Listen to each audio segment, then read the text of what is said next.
been a year since Call of Duty 4 blew everyone away with its intense combat and pulse-pounding visuals. COD 4 was a revolutionary entry in the series, ripping the franchise from its World War II roots and throwing it violently into the 21st century. The result was nothing short of fantastic. Game of the Year awards were bestowed, and its developer Infinity Ward ascended the ranks as one of the industry's finest game makers. Well, it's a year later, and a new Call of Duty has just hit stores. Just don't call it COD 5 or Activision will send its goons after you. This one is called WaW. It takes you back to World War II and is made by what is essentially the Call of Duty B team known as Treyarch.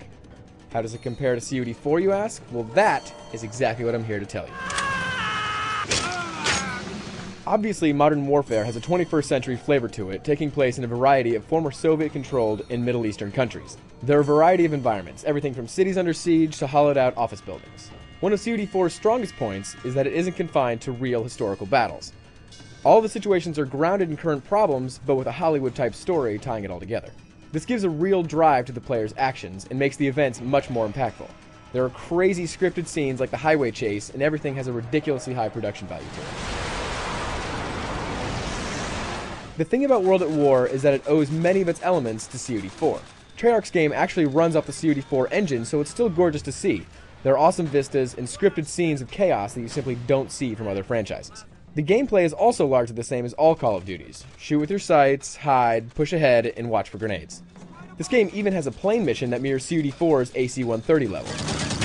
But whereas COD 4 has a new age, slightly more detached feeling to it, World at War puts you right in the middle of our planet's darkest days. It's more brutal and has a lot more blood.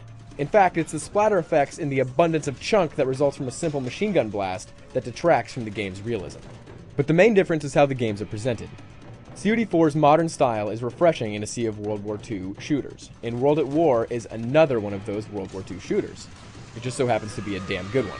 This is subject material you've seen before, historical battles and old war footage that connects them. Watch a weekend of the History Channel and you'll see the exact same thing. Everyone understands the significance of the encounters, they're just not as compelling as COD 4's fresh storytelling. There are new things in World at War though. The flamethrower and tank missions are cool, just not great. The flamethrower works really well on easy and normal difficulty, but gets overly frustrating on harder settings. And the tank level is fun, but the graphics take a noticeable hit the moment you step into one. One feather in the cap of World at War is replay value. COD 4's multiplayer is expanded upon with more perks, a cool zombie mode where you take on a Nazi zombie horde with up to 3 other guys, and a co-op campaign mode which is just plain awesome. There's a lot of bang for your buck, and in terms of value, World at War wins out. At the end of the day, both games are awesome and you'll be happy playing either. However, for me, COD 4 is still the better game. It feels like it has a higher production value, a more epic soundtrack, and characters and situations that are fresh and exciting. There's absolutely no moment in World at War that gives you the same feeling as when the nuke goes off in COD 4. This does not mean that you shouldn't play World at War, but if you ask me which is better overall, I'd have to go with Infinity Ward's Call of Duty 4.